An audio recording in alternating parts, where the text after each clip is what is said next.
Hello everyone, welcome to our channel Online Classroom. Today we are going to discuss about the recursion in C programming.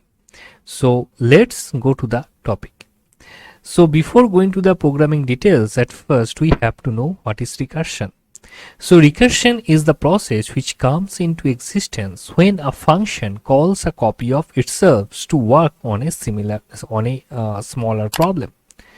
So in my previous videos, we already discussed about the loops and the nested loops. If we write something inside a particular loop, it means that we want to iterate the same piece of code multiple times. Recursion is also a similar kind of things, but here the loops is replaced with the function call. So it means that suppose suppose there is a function is there, and the function name is recurs, right? And suppose if you write something inside this function, and if we call the same function again and again with the different values, so it means this particular piece of code will work again and again. So it means with replace of the loops, we call the same function again and again. That is the main objective of the recursion. Here it is also written that any function which call itself is called a recursive function, right? So now if we look one example, that is a very famous example, and that is the example of a factorial number. So it means the objective of that program is that if we want to calculate a factorial of a particular number using recursion, we can calculate also this factorial number using loop, but here using recursion, if we write the same code, then what happened, right? So let's see. Here there is a printf the number. It means we have to input the particular number which you want to calculate the factorial. Here the n is the number. If suppose if I give input n equals to 5, and after that f equals to fact n, this fact n is a function call, and in my previous videos we already completed all the function types of all functions, and what is calling part and what is body part, right? So basically this is the calling part, and from this calling part, this particular this piece of code will directly go to the body part of the function, and body part means this one. This body part of the of a function must be outside main. Now after that, here it is written that fact int n and int fact int n, right? So it means that fact is the user defined function, and this integer is a return type, and this integer and this particular fact function will take one integer number is input, right? And after that there is a checking is there. If if anyone gives the value of n equals to 0, then it will return 0. If the value of n equals to 1, it will return 1, like this, right? But after that, the main concept in this line, what is it? Here it is written that n fact of n minus 1, return n into fact of n minus 1. It means at the first time here the value of n equals to 5, and fact of n minus 1, it is nothing but 4. It means 5 minus 1 equals to 4 at the first time, right? Now again, actually this fact of n minus 1, it is nothing but the same function call. Again, fact is the function name. If you look at this, fact is the function name, and we call the same function again with the value of n minus 1, right? So it means now the updated value of n here, it is 4, right? So from the calling part, again it will directly go to the body part. So again the same checking is there, n equals to 0 or not, n equals to 1 or not. After that 5 into 4, so 5 into 4 again with the updated again with the function call with the updated value of n. Now in that case, updated value of n equals to 4 minus 1 equals to 3, right? So with the 3 again this function will call again, right? So if you look at this diagram carefully, then I think you will understand what I want to mean, that here at the first time value of n equals to 5, after that the factorial 4, right? Why it is factorial 4? Because this factorial is actually, it is nothing but fact here. So for your better understanding, here I write factorial, right? So factorial 4 means factorial of n minus 1. So at the first time value of n equals to 5 minus 1, it is nothing but 4. So that's why factorial 4. Again 4 into factorial 3, in the same way updated value of n equals to 4. So that's why 4 minus 1, it is 3. Again 3 minus 1, it is 2. After that 2 minus 1, it is 1. When it is 1, this if condition will work and at last return 1. So it means 1 will return like this, right? Now if you so in that line, from that case 1 will return. After that, in that case 2 into 1, it means 2 will return. Updated value of this, it is 2. After that, again in that line 3 into 2, because this 2 here, this 1 is here, this 2, 3 into 2, it is 6. After that, again it is 4 into 6. Why it is 6? Because the output is 6, right? So that's why this is 6. Okay, 4 into 6 equals to 24. And after that, in the last one, it is 5 into 24 equals to 120. Why it is 24? 5 into factorial 4, like this. Factorial value of factorial 4, it is nothing but 24, like this. So in that case okay, so 5 into factorial 4, that is 24. And here the 4 into factorial 3, 4 into factorial 3, it is it is nothing but 4 into 6, like this, right? So 3 into factorial 2, it is 3 into 2, right? So basically if we write the same code using loop, the concept is 1 into 2 into 3 into 4 into 5, it is 120. So that is basically our objective. So right, so anyone can write this piece of code using for loop or while loop or do while loop. Any kind of loops you may use.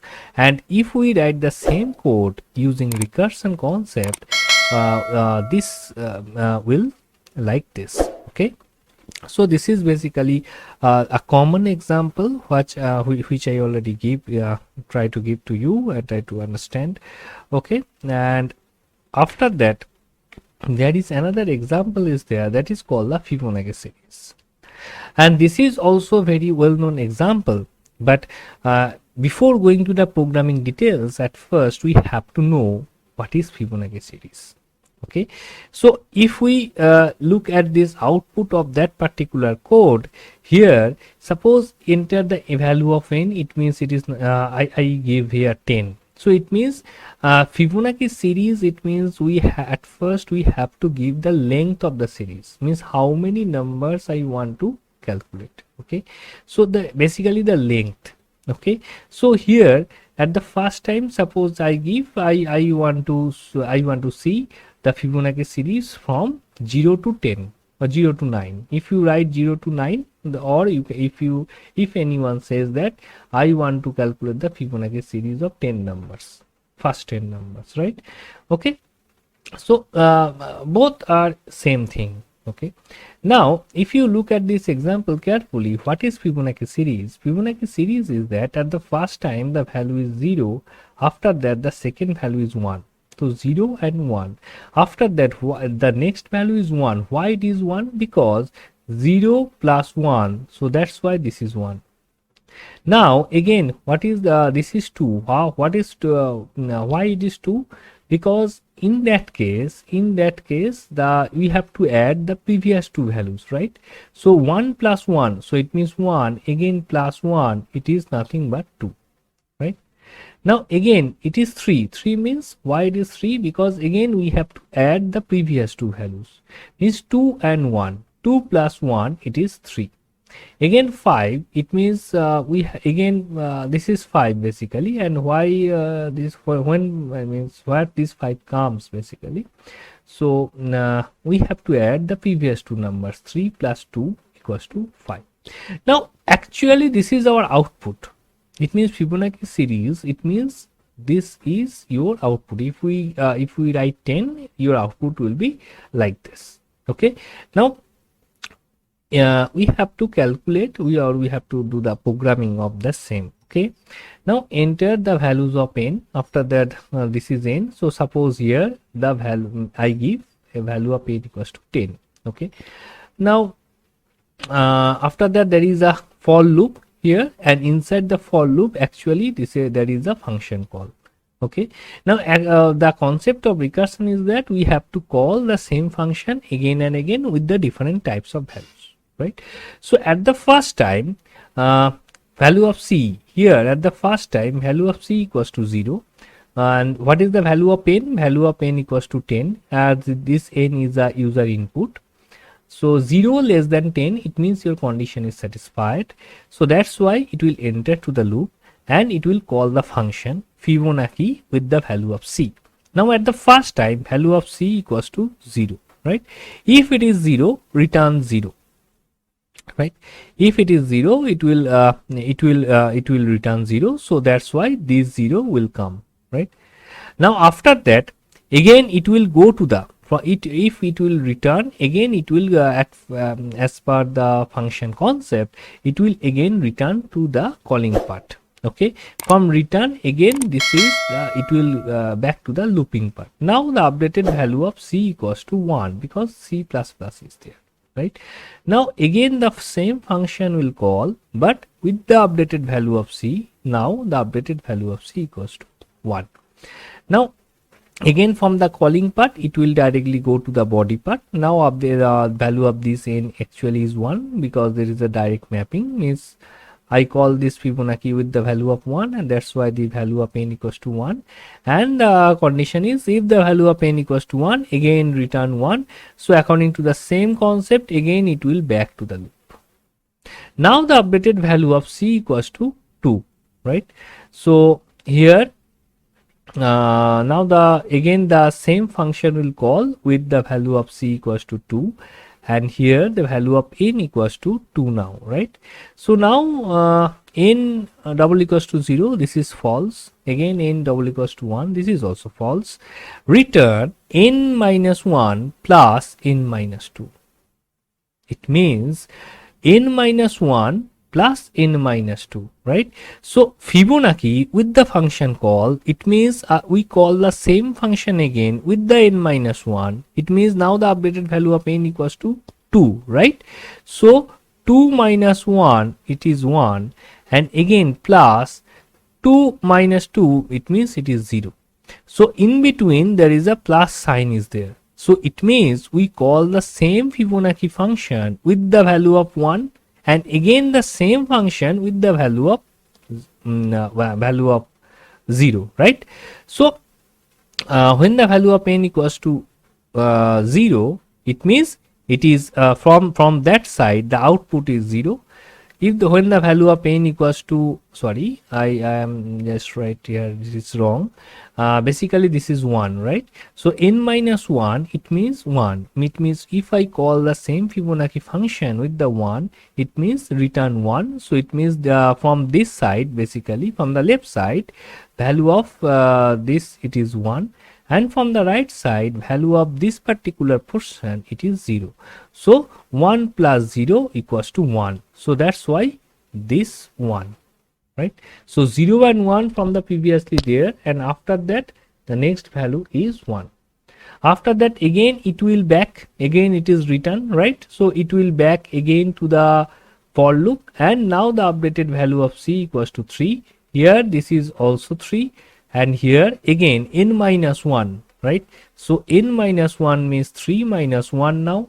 Again this is 3 minus 2 now. Now if we call here call the same code, call the same function, basically Fibonacci this same function again with the updated value of n, it means 3 minus 1, it is now 2, and again the same function with the n minus 2, it is nothing but 1, and in between there is a plus sign. So it means it will add the first it will add the previous two values, and it will update the next one.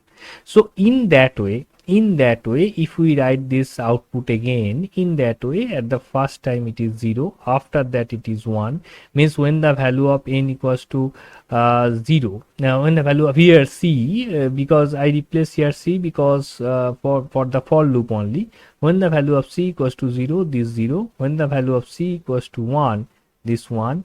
Now after that again 1, because we have to add these two, 0 plus 1. So this 0 plus 1, it is 1. So basically here the updated value of c equals to 2. After that again it is 2 when the value of c equals to 3, right?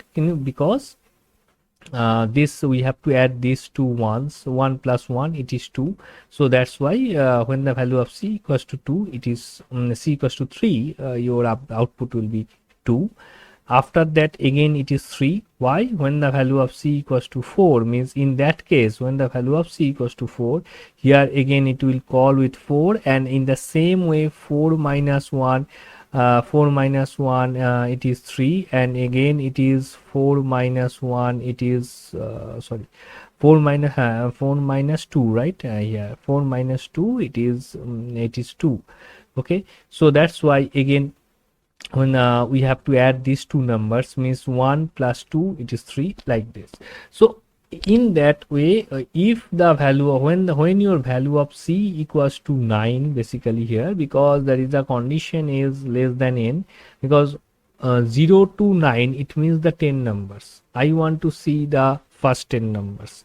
If you write 0 c down, c equals to 1, c less or equals to n, then we have to add one integer of, suppose I, again I equals to 0. After that again we have to increment the value of I. So that is the next stage of programming, but I think this is the simplest way, because there are so many ways anyone can do it, right? So this is not the single way, what I want to mean. So in the when the value of c equals to 9, this is your last number is 34, like this. So basically the gist of that recursion is, if we call the same function again and again with the different with the different values, okay, it will gives you a different output, but it will act the same code, means it will repeat the same code, is like a loop, but with the function code, right? So thank you for today, and in the next video we will discuss about the array. Okay, so thanks for watching.